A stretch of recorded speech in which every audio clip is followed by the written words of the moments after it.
आफै यहाँ हाम्रो एनालाइसिस भएर सबै कुरा आउँदो रहेछ। त्यसै गरी मैले सेकेन्डमा हाम्रो hard clay soil with mixed with soft murrum stone भनेर दिएको थियो। यहाँ हेर्न सक्नुहुन्छ तपाईँले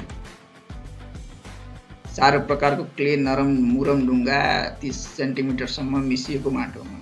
त्यही अनुसारले मैले यसको गरेको छु। सेम कुरो रहेको छ। हामीले जस्ट भ्यालु यहाँ 0.7 को सट्टा 0.8 लेखेको हो।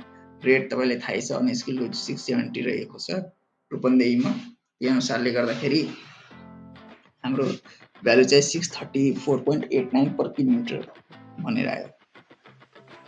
त्यही अनुसारले हाम्रो थर्डमा fur soil mixed with medium size stone without using blast, विस्फोटन बिना मध्यम प्रकारको ढुङ्गामा fur soil mixed with medium size stone without using blast.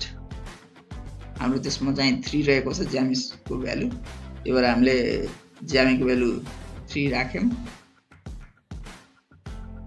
र त्यसै एनालाइसिस गर्दाखेरि हाम्रो भ्यालु चाहिँ 2380.85 पर किलोमिटर आउँदो रहेको छ। त्यसै गरी